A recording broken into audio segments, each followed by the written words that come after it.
apa now? Are you ready?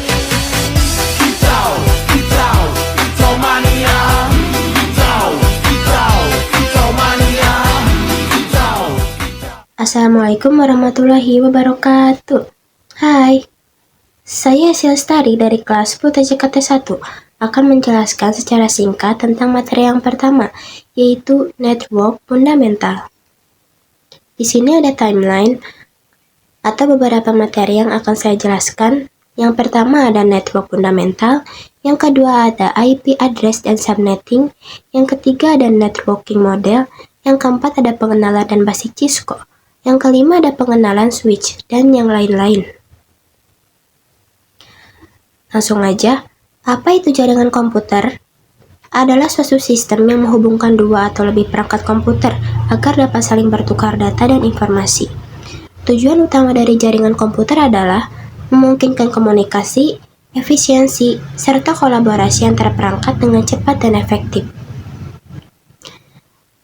Dan ini ada pengenalan basic Cisco, ada gambar kabel, ini kabel disebut kabel konsol, dan ada switch atau router, dan ada PC yang disambungkan oleh kabel konsol.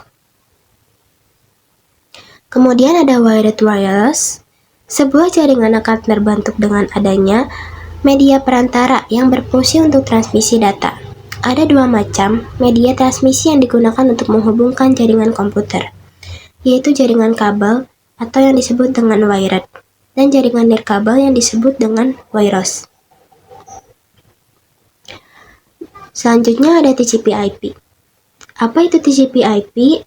TCP/IP, Transmission Control Protocol atau Internet Protocol, merupakan dasar dari jaringan internet dan didesain lebih sederhana dibanding OSI model dengan hanya 4 lapisan. Model ini dibuat oleh US Department of Defense.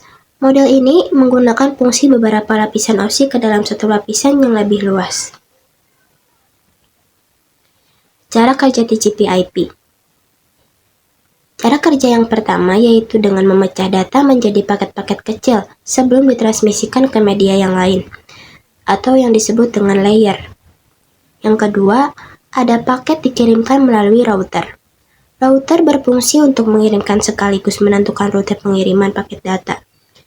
Terakhir ada paket berhasil dikirim ke tujuan. Jika paket sudah terkirim dan sampai ke alamat tujuan, selanjutnya layer TCP/IP akan menjalankan tugasnya masing-masing, mulai dari penerjemahan sinyal menjadi data hingga akhirnya disusun menjadi sebuah file utuh. Di sini ada perbandingan struktur atau layer dari OSI versus TCP/IP. OSI mempunyai 7 layer atau struktur yang hampir sama dengan TCP/IP. Apa sih fungsi TCP/IP? Yang ke-1, menyediakan standar komunikasi dalam jaringan dan internet. Yang kedua, mengurangi kompleksitas dengan menggabungkan beberapa lapisan OSI. Dan yang terakhir, menyederhanakan protokol dengan hanya menggunakan 4 atau 5 lapisan inti. Dan ini ada lapisan TCP/IP secara jelasnya.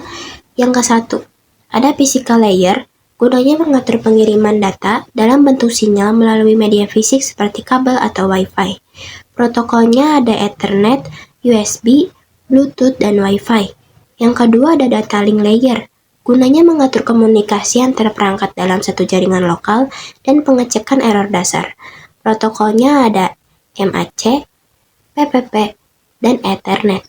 Yang ketiga ada Internet layer, gunanya menentukan alamat dan jalur pengiriman paket data antar jaringan. Protokol ada IP, ICMP, dan ARP. Yang keempat ada transport layer, gunanya mengatur proses pengiriman data agar sampai dengan benar, cepat, dan terurut. Protokolnya ada TCP dan ODP.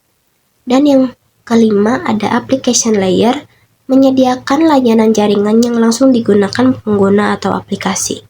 Protokolnya ada HTTP, HTTPS, FTP, SMTP, dan DNS.